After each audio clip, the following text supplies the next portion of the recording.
BA honours part third, paper 10th, modern Indian thought. आपकी unit second में है गोपाल कृष्ण गोखले। हम आज गोपाल कृष्ण गोखले के विचारों को देखेंगे। देखिए, आप सबने जैसे लाल बाल पाल का नाम सुना होगा, उग्रवादी नेता थे। तो ये गोपाल कृष्ण गोखले उदारवादी नेता थे।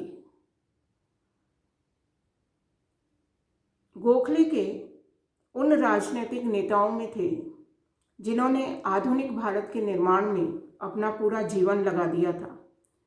उनका जन्म 1866 में हुआ था।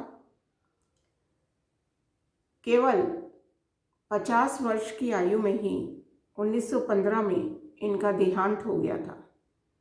18 वर्ष की बहुत कम उम्र में ही इन्होंने स्नातक कर लिया था और जिंदगी और बहुत ही शिक्षा के प्रसार में इन्होंने अपनी पूरी जिंदगी लगा दी थी।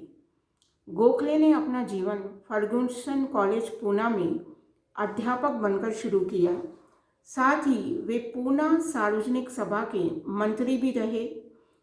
सभा के मुख्य पत्र सुधारक में वह लेख लिखते थे। फर्ग्यूसन कॉलेज पूना में अध्यापक बनकर उन्होंने अपने जीवन की शुरुआत करी। वहीं से एक पत्रिका निकलती थी सुधारक, उसमें वो लेख लिखते थे। सार्वजनिक एक सभा थी, उसके वो मंत्री थे। देखिए, 1897 में जो वेल्बी कमीशन आया, आयोग के सामने उन्होंने गवाही दी थी और 1898 में पूना में जो प्लेग फैला उसमें उन्होंने स्वयं सेवक के रूप में कार्य किया था। 1899 में पूना में ही विधान परिषद के बम्बई में विधान परिषद के सदस्य चुने गए।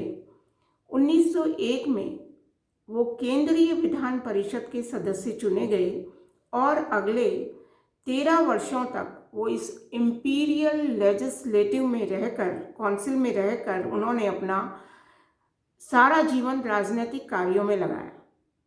1902 में उन्होंने फर्ग्यूसन कॉलेज से त्यागपत्र दे दिया। ये वह समय था जब केंद्रीय विधान परिषद का सभापति खुद वायसराय करता था। सन 1902 के बजट पर गोखले के भाषण ने इतनी वाहवाही हासिल की कि वायसराय को स्वयं ये कहना पड़ा कि इतना अच्छा सांसद विश्व की किसी भी संसद में मिलना मुश्किल है। 39 वर्ष की अल्प अवस्था में ही गोखले भारतीय राष्ट्रीय कांग्रेस के प्रधान बने थे। 1905 में बनारस का जो कांग्रेस अधिवेशन था उसमें उन्होंने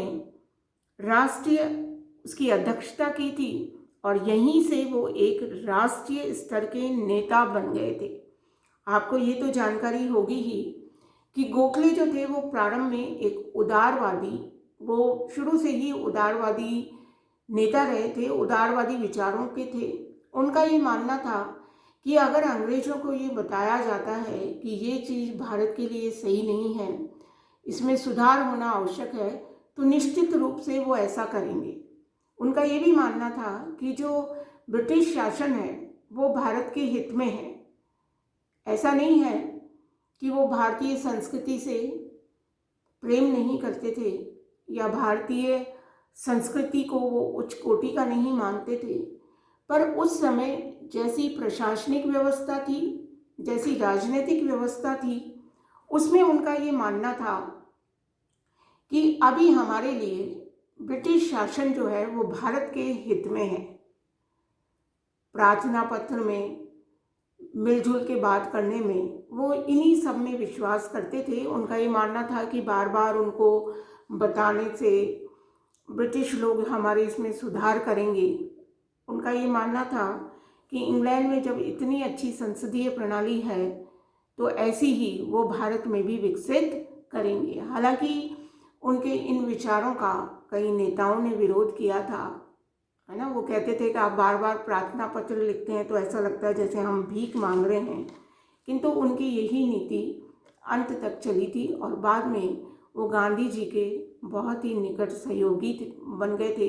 इवन गांधी जी जो थे वो बहुत ही इनसे प्रभावित थे, है ना। वो ये कहते थे कि गोखले जो है वो तिलक है, वो तो हिमालय की तरह है, और गोखले गंगा नदी की तरह है जिनके पास कोई भी जा सकता है, विचार प्रकट कर सकता है, बातचीत कर सकता है और उनसे बहुत कुछ पा सकता है। तो राजनीति में गांधी इनको अपना गुरु भी मानते थे। गोखले ने जिस हिंदुस्तान की कल्पना की थी वो एक समृद्ध देश था। वो बार बार यही सोचते थे कि उनके जो देशवासी हैं उसमें अनंत क्षमताएं हैं। राजनीतिक और आर्थिक अगर पुनर्निर्माण हो जाए तो भारत एक बहुत विकसित राष्ट्र बन सकता है। उन्होंने एक बार कहा भी था कि देश की समस्या इतनी कठिन है कि शायद किसी देश के सामने ऐसी समस्याएं नहीं आई होंगी। देश में अनंत विभाजन है ना। जहाँ आप गए प्रशासन बदल गया, बोली बदल गई, एडमिनिस्ट्रेशन सिस्टम बदल गया, न्याय व्यवस्था बदल गई, रेवेन्यू सिस्टम बदल गया। तो वो विभाजन है वो इतने अनंत हैं हर लेवल पे। तो देखिए वो क्या कह रहे हैं कि देश की जो समस्याएं हैं वो अनंत हैं, देश में अनंत विभाजन है, प्राय सारे देशवासी अनपढ़ हैं और पुराने संस्कारों में इतने चिपटे हुए हैं कि किसी भी सामाजिक परिवर्तन की बात उनको समझाना बहुत ही मुश्किल है।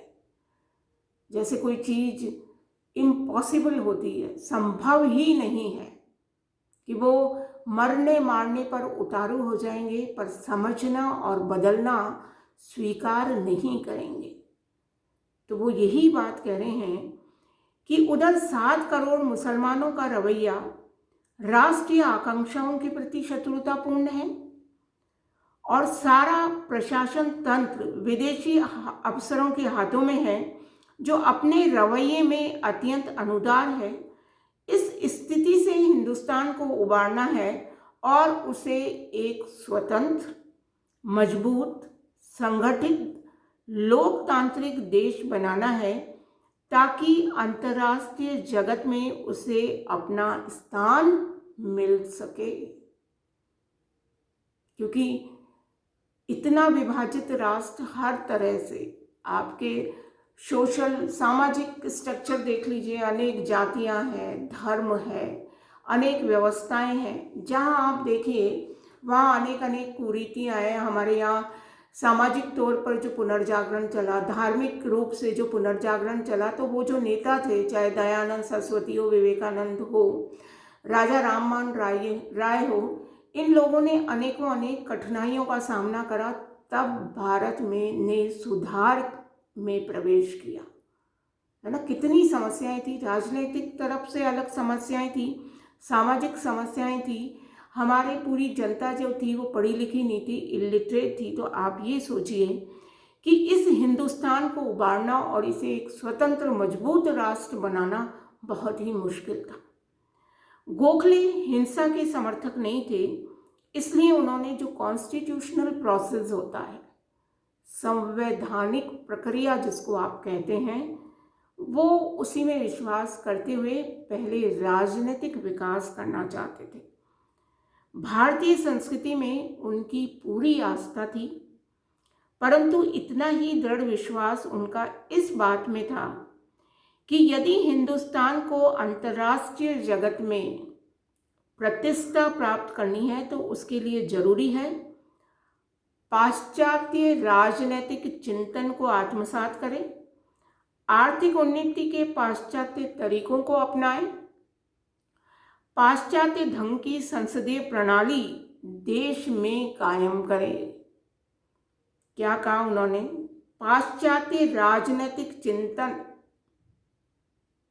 उनके जितने भी राजनीतिक चिंतन थे, जितनी भी पॉलिटिकल चिंतक थे, उनको करें।